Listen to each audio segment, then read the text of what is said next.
think they're wondering when you're going to give them some treats. They certainly are. Hi, everybody. Welcome to our Live at Lunchtime today. We're so happy to have you back with us. We love having you. Would you like to give Mister a treat? I will. So, we are here with Hayden, the very handsome Hayden, Yes. and the very beautiful Kachina, two of our Wild Mustangs.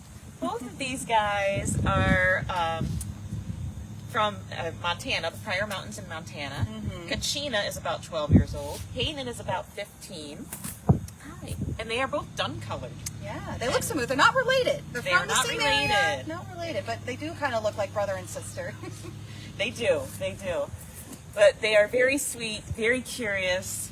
I just love being with these guys. They're just so fun to be with, and they just light up my day whenever I see them. So when I walk by, sometimes they're beginning to get to know me a little bit more. When I walk around the sanctuary, sometimes they'll nicker to me, or they'll watch me from afar. Michelle visits them a lot. They get a lot of attention. They certainly do. They love to lick. I feel like they recognize you. Like when you walk by, like if we're just walking, not even coming to them, just walking by, they come out because they know you're there. Yeah, they do. Hi, yeah, you're a good girl. They're just so much fun. I just love visiting them, and I don't give them a ton because, as you can see in this pasture, there's no grass. There's a reason for that. It's not because we're being mean to them. It's because they have metabolic disease. Yeah. Which means it's kind of like diabetes. They have insulin resistance. They can gain weight pretty easily, and they can get laminitis, which is not good. So we keep a very close watch on these guys. And that's why they can't have grass. Grass has high sugar content, especially during certain seasons. I believe it's the fall and the spring, if I remember correctly. Right, because isn't it that they get like really sugary into the spring after the winter snow kind of comes in? Yep, that's what I think. I could be wrong on that, but I think it's fall and spring, I believe. Or is it summer and spring? One of the two. But anyway. Lots of sugar. There's too much sugar in it, so that's why they have no grass in here. So I will preempt that by saying the treats that I'm giving them are also low starch, low sugar treats. They can't have a ton of them. Treats are treats. It still would not be good for them. But they still get them? They still get them. They would beg to differ that they think they should have much more. Let's see that little hoof stomp there. Yeah. She's like, please give me more. Right? Some more. Now you'll notice with these two, they are Wild Mustangs, right? And they've been at the sanctuary for quite some time. Oh, yes. But with these guys, they still get a little flighty. Now, horses are flighty in general. That's their protection mechanism. Fight or flight, they're flight animals. These guys scare themselves pretty easily. Yeah. She got scared of the bag earlier when I brought the treat bag in. But she will, sometimes you'll see that they'll startle a little bit easily if I move too quickly. And that's okay. It's just part of the process. And with Wild Mustangs that are being domesticated, or like, for instance, we have four now at our sanctuary. We have Kachina, Hayden, Nelson, who's from Nevada. Yeah, from Nevada. And we have Oniki, who's our new one from Utah. Now, it's going to take time. Oniki has been here for maybe, what? A couple of months. 3 months, maybe, yeah.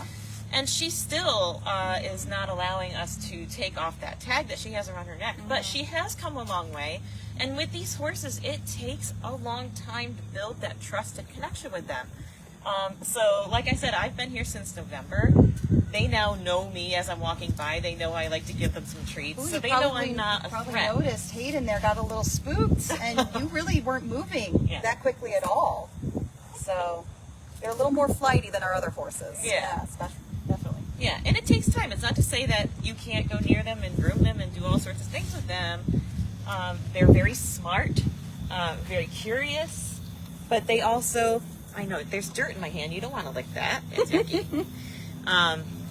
But they do get a little flighty. Now, if I were to go up to Kachina and just try to pet her without her permission, she'd probably jump or move away from me. Yeah. But if I move, you'll see, it does help when I have treats, but let's see if they'll follow me if I move. Yeah. Come here. Maybe. They know I'm not a threat. Now, see, they won't move down because I have the treats. You're okay. Oh, okay. So the wind blew those papers there, and again, yeah, they got kind of scared very easily. Paper. See? Not gonna hurt you. They're, with Wild Mustangs, just because of their nature, the fight or flight response is a little bit more in tune with that than horses that grew up being domesticated. Yes, exactly. Now I'm going to. Oh, goodness. Kachina, come here. What are you doing? Come here. I have one in my hand. Do you want it? No, I want this whole bag. I want this. Man, let's move the bag because Yeah. we can't have the bag. You can't eat the whole bag of treats. Grab that. Thank you. Now, let's see if she'll come into my space. Will you come in? She says no. I want the treats. Hi. Hi. There you go. You want that? There you go. That's scary. See? That's scary.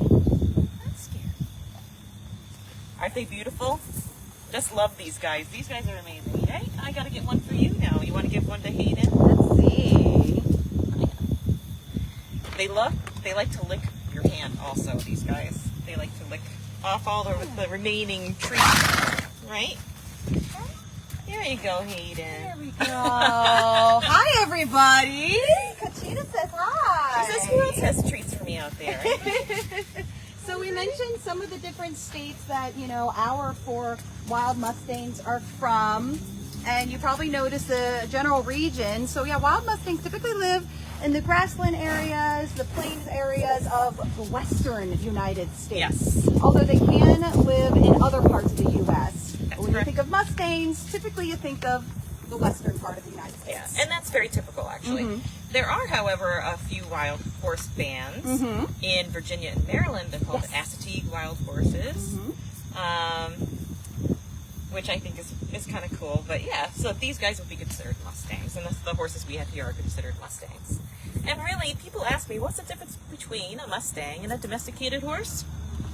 Simply the fact that they're wild. Yep, there are a few differences, but yeah. Yep, that's right. There are some slight differences. Now, if you look at their bodies, I don't know if, Kristen, you want to zoom in, if you can, on their bodies. I'd like to know what you notice that might be a little bit different than domesticated horses. Besides their markings, they do have a special primitive marking called a dun stripe, dorsal stripe down there, from their shoulders down to their bottom, to their backside. Oh, we got a good close-up right here, that stripe right there. Those are called primitive markings. And they also have some almost like zebra stripes on their legs also. So they're both dun colored. That makes them dun colored. She's very curious. Oh, sweetheart.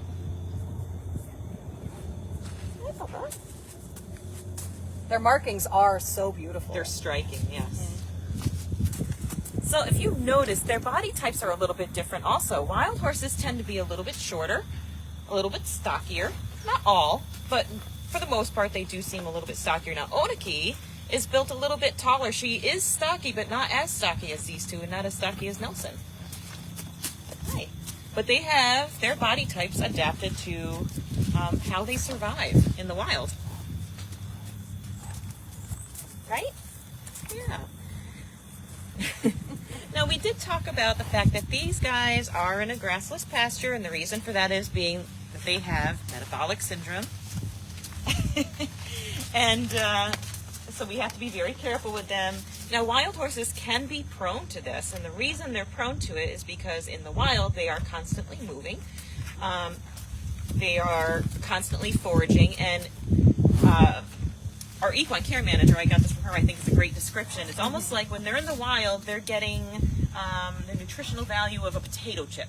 And when they're domesticated, they're getting highly dense nutrient foods, right? So they can tend... Hold my place. They do tend to I know. be prone to this disease, unfortunately. They're not moving as much, and they are certainly not foraging as much. But these guys do not get, actually, all of our Mustangs, they do not get the grain that we usually give most of our horses. They do get all of their nutritional value from foraging, from plenty of hay and vitamins and minerals and things that they need. So they do get plenty of what they need, but they do not need any grain. They really want those treats, Alex. No, but they're eating so many. But of course, there is that. So Hi. one huge difference between wild Mustangs and domesticated horses is, of course, diet. When you have to forage for yourself, it's very different than when you're provided. Exactly. These guys are so funny. All right, so I want to talk a little bit. I'm going to look at my notes, and I want to talk a little bit. Hi, beautiful. About herd dynamics, and as you know, horses are very social animals. Oh, yes. It does not change between wild and domestic horses. They are very social, and they need their herds. Now, these guys were taken from their families at 2 years old, which is awful because they depend on each other. Herds are usually banded into small groups. Between 3 and 10 horses. Usually consists of a stallion, which is a male.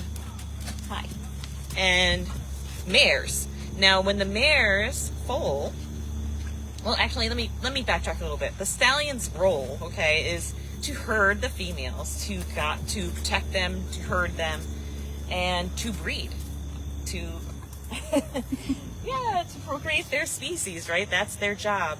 And so the herd usually consists of one male stallion and plenty of mares and their foals. Now, when the foals get to a certain age, all the male foals are actually driven from the herd.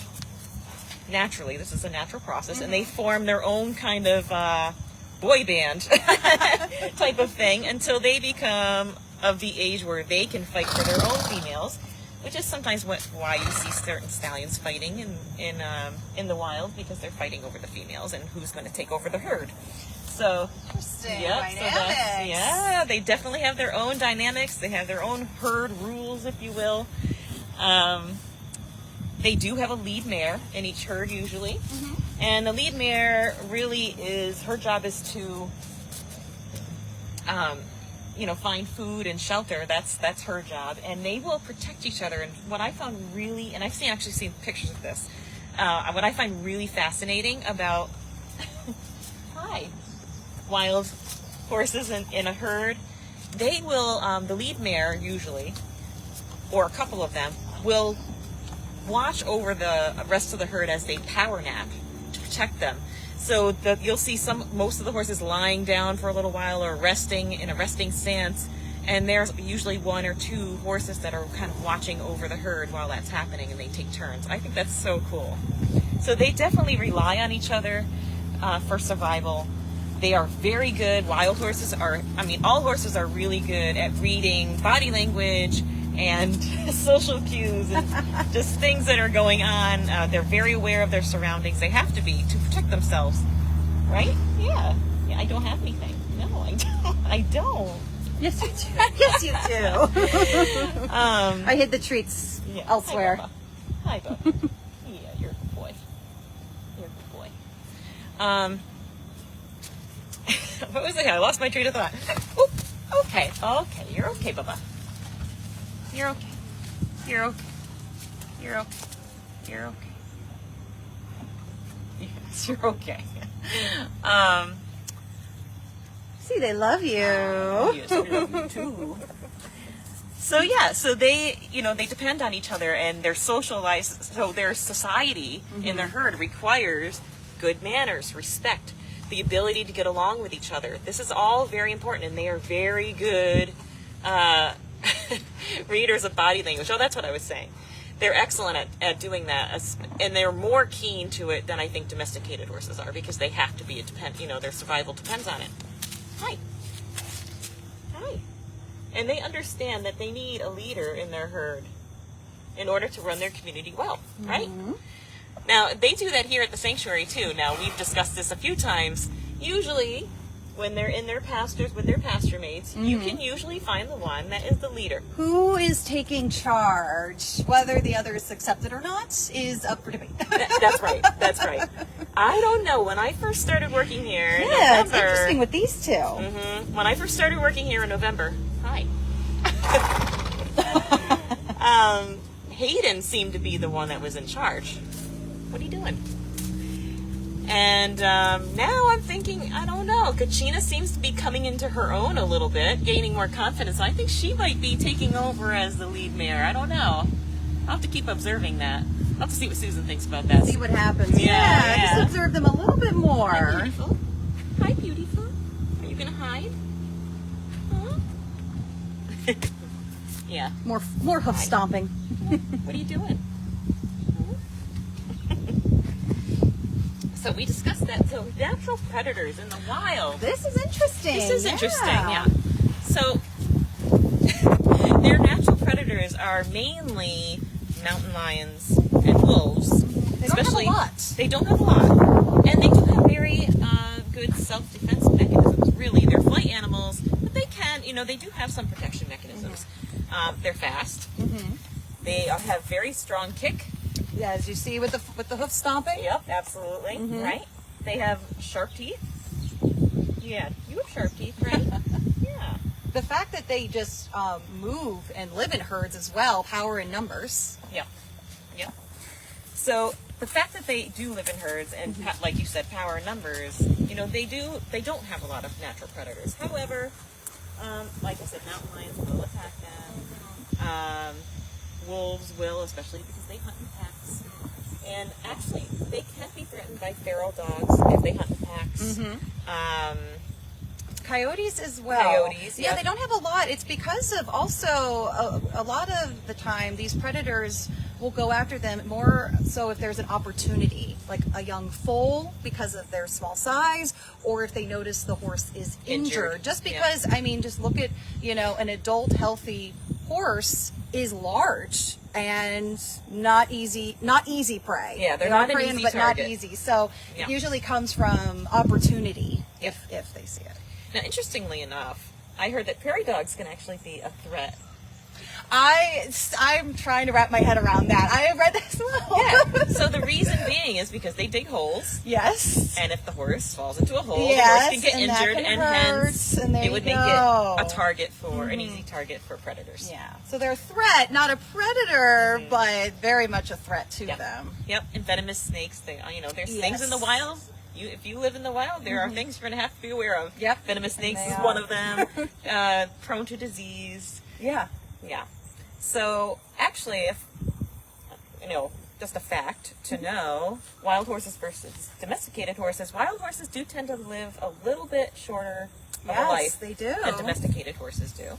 Probably because of the care that they receive, dental care. Right. If a domesticated horse gets sick or is injured, we have veterinarians that we can bring in and they can be healed and taken care of, if it's something that can be healed. But again, if you step into a prairie dog hole and hurt your leg, or if you get sick out in the wild and there's not that human intervention, nature takes its course. That's right. Yep.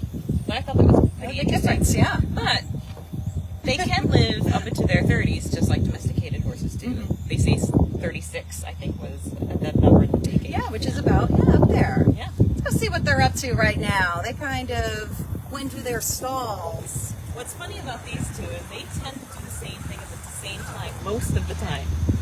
Most of the time they are They have together. the same, almost share brain. Yeah, seriously.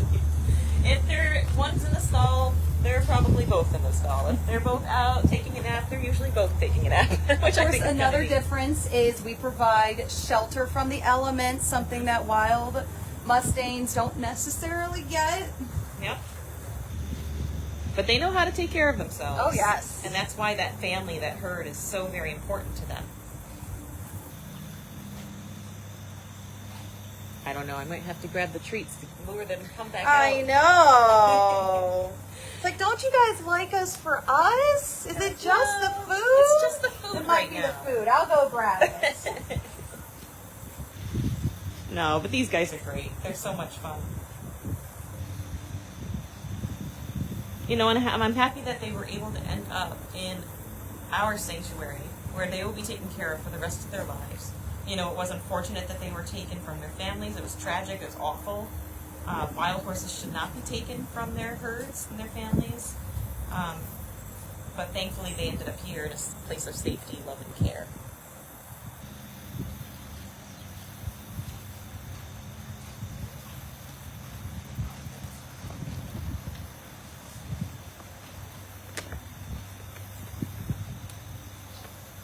Does anybody have any questions before we continue?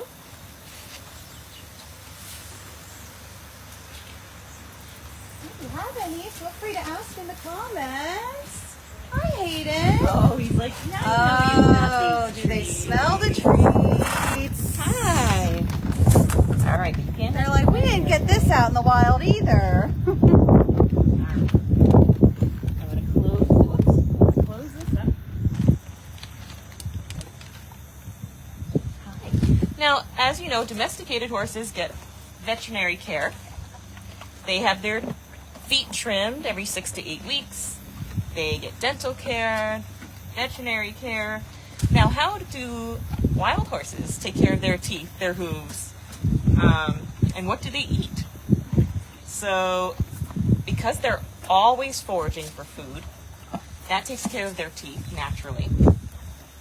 And yeah, they do eat grasses, but they also eat shrubs and whatever they can find out in the wild. Mm-hmm. Those things aren't as soft, some of them probably aren't as soft as grass. So the constant grazing, they graze for over 16 hours a day on average. That files down their teeth. Files down their teeth naturally. And their hooves because they're constantly moving. Hi. Hi. Yeah.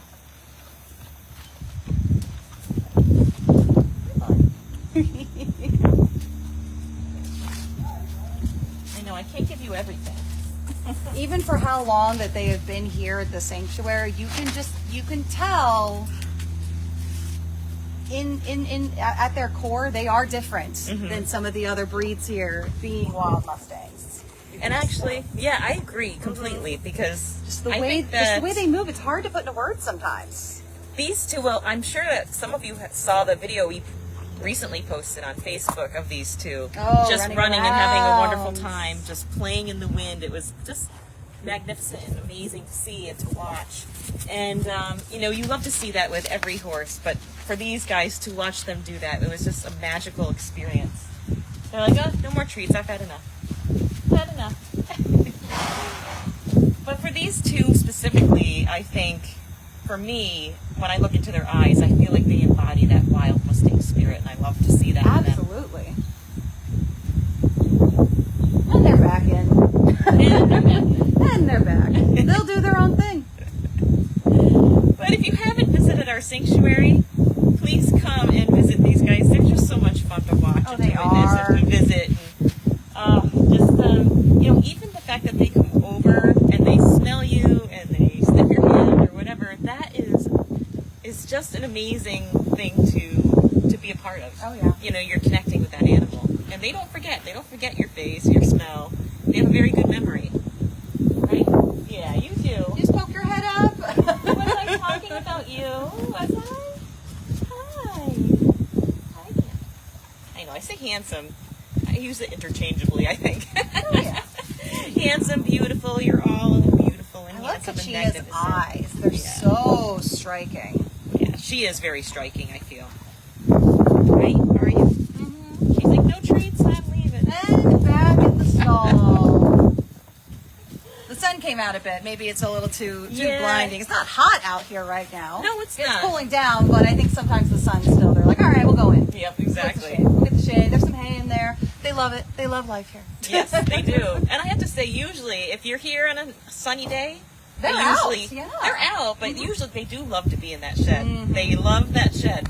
Like I said, it is kind of funny to observe these two. They are stuck like glue together. They are together all the time. It's so funny.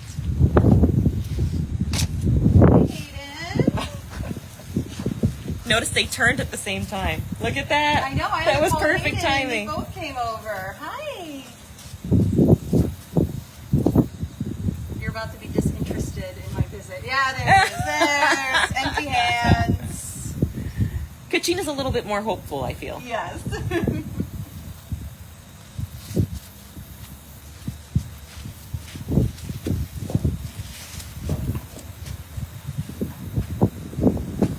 And so going back, I did see, Jane, that you asked the question earlier when we were talking about just herd dynamics and lead mares and leaders of the herds and everything. Yes, we mentioned one of our other Mustangs, Oniki. We believe she was the lead mare, actually. So that's a very interesting fact about her. Yeah, she should not have been. These guys, it was awful. They were taken as foals, as 2-year-olds. However, Moniki is much older. Yeah, she's about 16. Yeah, roughly, that's what they believe. Yes, they roughly believe that she's about 16 years old, which is really too old to be taken off the range. She's been in the wild for a long time, and it's just really unfair to her that she had to go through that, being taken from her herd, especially if she was the lead mare. So that's why you've been following us on social media for a little while. We've been doing this progress Mustang Mondays. We mentioned we'll talk about all of our Mustangs, but really it's to show the progress of getting Oniki adjusted now that she's here. She was taken from her home, but she's here now. We want to give her the best care that we can. And she is still at the main barn, even after being here for a few months. And we hope that one day she is going to be more comfortable with our workers here. So that way when if she does get sick or hurt or just in general being fed, she is used to us and will respond well to our care. Mm-hmm. We hope that she can be out in a pasture like this, or one with grass, of course. But that takes time, especially at her age. You know, you can quote unquote tame, or you can help a wild Mustang adjust to that new life, but it takes time. It definitely really does. It's patience. And you can't put a time on it. Oh, right. We have no deadline of we hope she's out in a pasture by this, because you can't predict that. That's right. You have to be willing to be in it for the long haul, Mm-hmm. to work on their schedule and work with them as long as it takes, because they need to learn to trust you as their leader. They're constantly, horses are constantly looking for who's going to be that leader for me. And if it's going to be a human, it takes a long time, and you have to do it on their terms. This is how it is. Yeah, but we're very hopeful, and she does appear to be responding more and more each day very well to being here. So if you're not following us on social media, follow us, or at Equine Advocates on all social media accounts. So Mustang Mondays, so you can keep up with that progress and learn other things about all of our other Mustangs here as well. That's right. Yeah, on our website, if you look under the issues. Oh yes, we have some more detailed information. A lot of information in regards to the BLM and the wild horse crisis that's going on right now. Yes. So we need to do our research, and we need to do everything we can to help these horses. It's just one of the things that we stand for in our mission in equine protection and helping them. One of the many issues. Yep, absolutely. So yeah, well, if you have no other questions, we hope that you enjoyed learning about Wild Mustangs today. Seeing our beautiful Mustangs here, who are not really showing off their good sides. Let's see if we can give them one more look. Here, let's see. I'll give them one more treat. One last look One for our more treat. viewers. Come here, Kachina. Here we go. Kachina's always up for treats. Always. She is. Hi, baby girl. Look at Hayden's hair blowing. His mane. He looks very Maybelline-esque right now. Very, very wild when the mane and tail go blowing. Hi, babies. Hi, honey.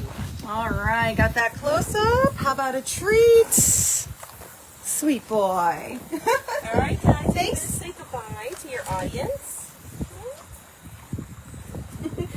Thanks so much for joining us, Thank you. everyone.